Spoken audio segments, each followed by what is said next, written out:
আসসালামু আলাইকুম প্রিয় বন্ধুরা, চলে আসলাম আরেকটি ভিডিও নিয়ে। আজকের ভিডিওতে দেখাবো ডাটা চাষ। তো আমি কিভাবে ডাটা চাষ করি। তো যেহেতু বিচি ফেলাইলেও অনেক সময় পিঁপড়ে খেয়ে ফেলে, তারপর ওঠে না, বিভিন্ন ঝামেলা। তো পাশের জমিতে আমি দেখেছি ভালো মানের ডাটা করেছে। তো ওনার ডাটাগুলো অনেক ঘন হয়ে গেছে বেশি, তাই বাজারে নেওয়ার জন্য উঠাচ্ছে। তার থেকে আমি এক মুঠো ডাটা নিয়ে আসছি এখানে ৳10 দিয়ে। তো ৳10 ডাটা আমি কিভাবে বাগান করে ফেলেছি দেখতে পাচ্ছেন আপনারা।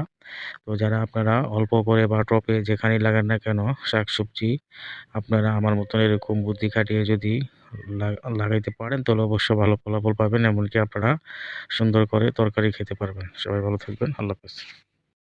আসসালামু আলাইকুম প্রিয় বন্ধুরা, চলে আসলাম আরেকটি ভিডিও নিয়ে। আজকের ভিডিওতে দেখাবো ডাটা চাষ। তো আমি কিভাবে ডাটা চাষ করি।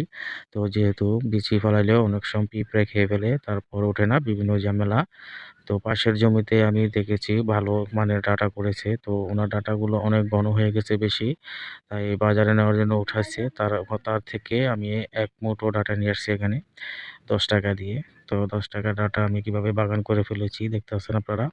তো যারা আপনারা অল্প করে বা টবে যেখানেই লাগান না কেন শাকসবজি, আপনারা আমার মতন এরকম বুদ্ধি খাটিয়ে যদি লাগাইতে পারেন, তাহলে অবশ্যই ভালো ফলাফল পাবেন। এমনকি আপনারা সুন্দর করে তরকারি খেতে পারবেন। সবাই ভালো থাকবেন। আল্লাহ হাফেজ।